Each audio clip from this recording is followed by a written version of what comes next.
The last time Tommy saw his father, he was a drunk who beat his mother and tortured and abused his family in some manner that caused that cost him his marriage and caused his wife to leave with Tommy.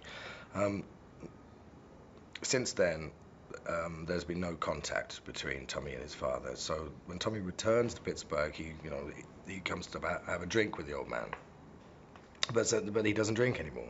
He's turned his life around completely, um, which sets up you know what happens when father turns into son or son turns into father, and the roles are reversed somewhat.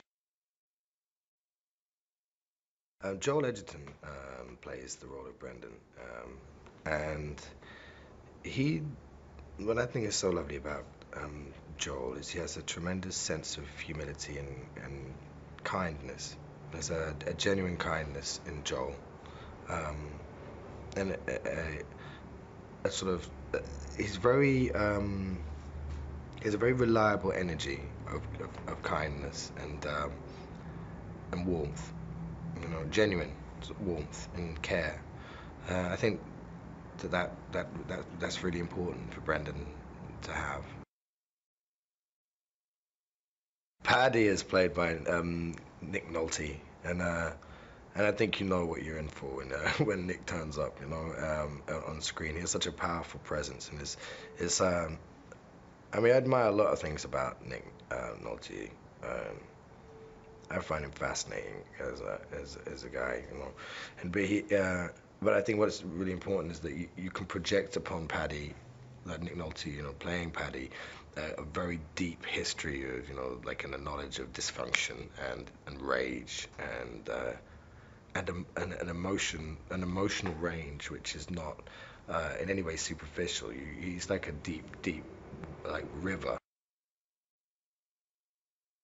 Great thing about what Gavin has done with this movie is he's managed to underpin a fight movie with a really strong drama as well. So it caters for two different types of audience. Those who want to get a bit more substance from an action film or a fight film, more importantly, and those who just want to see fighting. There's plenty of fighting and there's plenty of drama in it.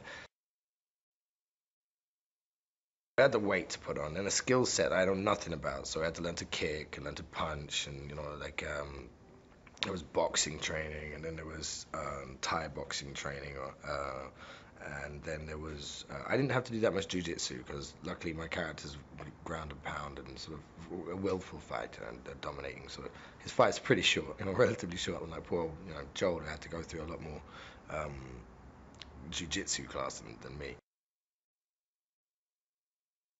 The whole stunt team on Warrior was absolutely vital and essential. Like we trained with them every day, we hung out with them every day. We ate with them. We were on set all the time together. I mean, they basically were the glue for the entire fight part of the movie. It's more than just a sport.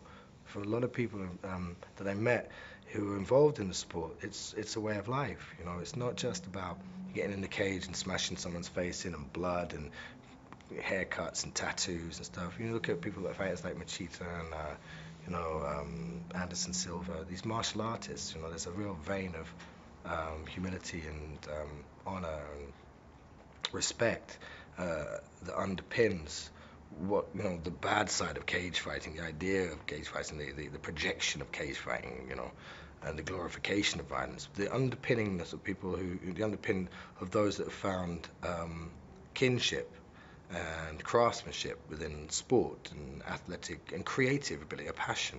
It's an art form. It's a martial art. It's mixed martial arts.